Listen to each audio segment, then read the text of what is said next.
et la bête. Les deux, donc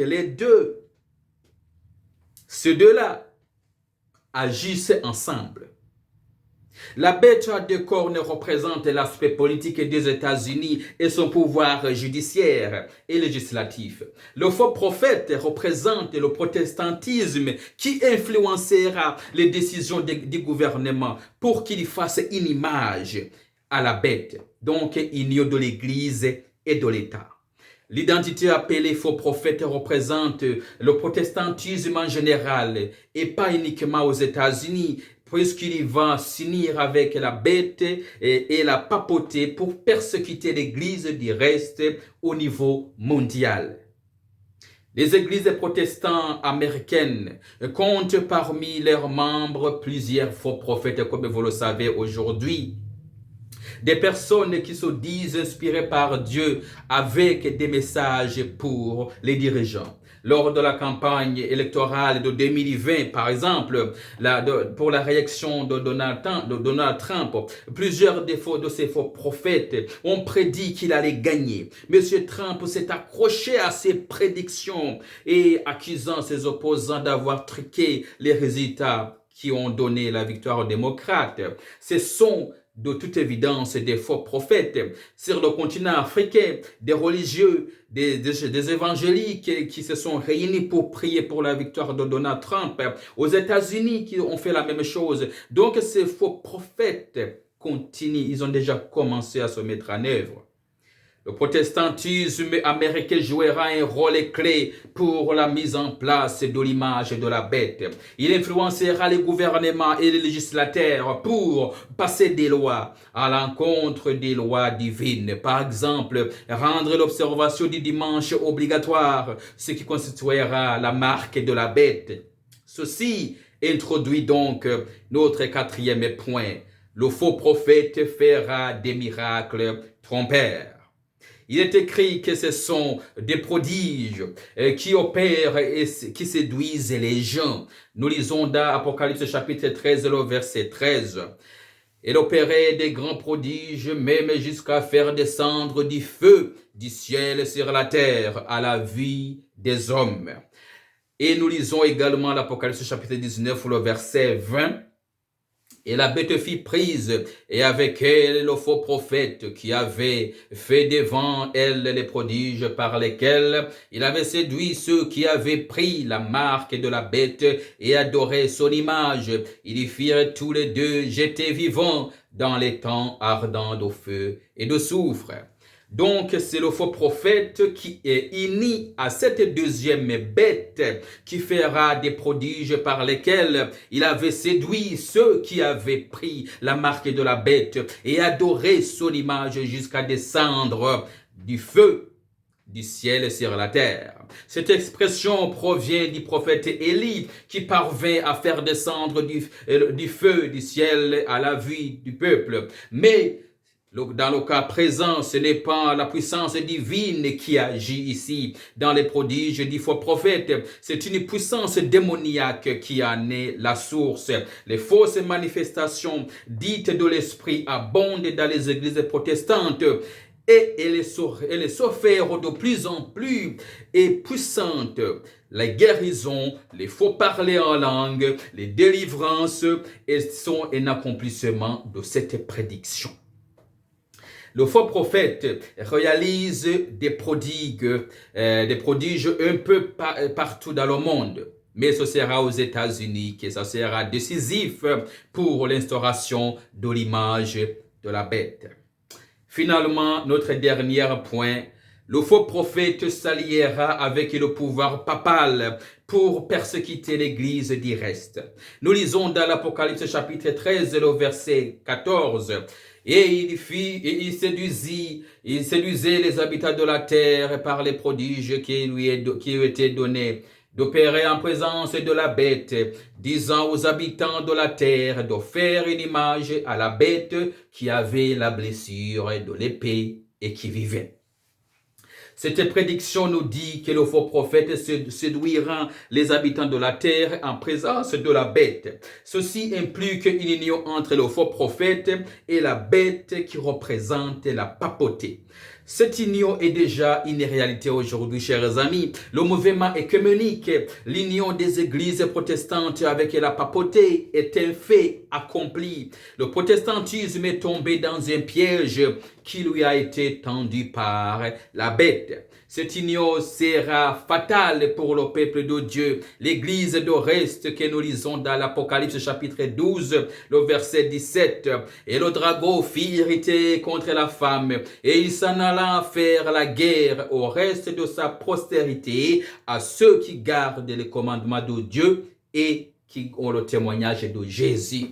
Ici, nous voyons l'accomplissement de la prophétie et le faux prophète uni avec la bête à deux cornes et la bête dont la blessure mortelle avait été guérie, tous les trois sous la direction du dragon qui est Satan, persécutèrent l'église du reste qui garde les commandements de Dieu et qui ont le témoignage de Jésus-Christ.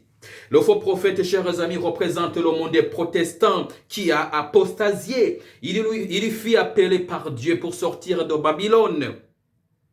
Les réformateurs, Luther, Ross, Zwingli et les autres, qui étaient autrefois des prêtres catholiques, ils sont sortis du catholicisme. Le protestantisme, s'il avait suivi toute la lumière que Dieu lui avait envoyée, était destiné à faire partie du reste de la postérité de la femme. Mais il a apostasié. C'est pourquoi il est appelé faux prophète, car autrefois il a joué le rôle d'un prophète de Dieu. Seulement un petit groupe a suivi la lumière. C'est le reste de la postérité de la femme. Cela paraît invraisemblable aujourd'hui, mais les protestants qui autrefois avaient été persécutés à cause de leur foi seront à leur tour les persécuteurs de l'église du reste. Cette persécution sera concrétisée par un boycott économique en premier lieu, et puis par un décret de mort. Il est écrit dans l'Apocalypse chapitre 13, le verset 15 jusqu'au verset 17. Et lui fut donné d'animer l'image de la bête, afin que l'image de la bête parlât, et qu'elle fit que tous ceux qui n'adoreraient pas l'image de la bête fissent tuer. Et elle fit que tous, petits et grands, riches et pauvres, libres et esclaves, reçussent une marque sur leurs mains droites ou sur leur front, et que personne ne put acheter ni vendre sans avoir la marque, le nom de la bête ou le nombre de son nom. Et son identité nous est révélée, chers amis, au verset 18. Il est écrit, c'est ici la sagesse, que celui qui a l'intelligence calcule le nombre de la bête, car c'est un nombre d'hommes, et son nombre est 666. Cette bête a un nombre d'hommes. Si 7 est le chiffre divin, 6 est le chiffre de l'homme. C'est une organisation humaine, pas divine. Ses lois sont humaines. Elle est dirigée par les hommes et non pas par Dieu. 6 trois fois représente les trois entités qui la forment, c'est-à-dire la bête, donc la papauté, la bête à deux cornes, et les États-Unis, donc la bête à deux cornes qui représente les États-Unis d'Amérique et le faux prophète. La bête qui représente la papauté sort de la mer, donc sort d'un milieu très peuplé. En Europe, la papauté sort de l'Europe. Et la deuxième bête à deux cornes qui sort de la terre représente les États-Unis d'Amérique, un pays qui est né dans le désert, dans un endroit qui n'est pas habité, qui secourit la femme, qui fuit la persécution en Europe, durant la persécution du Moyen-Âge, dans la période de la grande noirceur, et le faux prophète, donc le protestantisme. Trois entités qui forment 666, 6 trois fois. Donc, ces entités partageront un sort similaire, comme nous l'avons lu encore, nous le lisons, Apocalypse chapitre 19, le verset 20. Et la bête fut prise, et avec elle le faux prophète, qui avait fait devant qui avaient fait devant elle les prodiges par lesquels ils avaient séduit ceux qui avaient pris la marque de la bête et adoré son image. Ils y firent tous les deux jetés vivants dans les temps ardents de feu et de soufre. Donc le faux prophète et la bête à deux cornes agissent ensemble et partagèrent le même sort, que la bête qui représente la papauté. Donc, chers amis, en résumé, le faux prophète représente le protestantisme apostat. Donc, il a rejeté la lumière que Dieu lui a envoyée. Il a bu du vin de Babylone, donc gardé ou adopté ses fausses doctrines. Entre autres, la sainteté du dimanche, l'immortalité de l'âme, l'enfer éternel. Il s'unira à la bête pour persécuter l'église du reste. Il y partagera le sort de la bête. Ils seront tous les deux anéantis.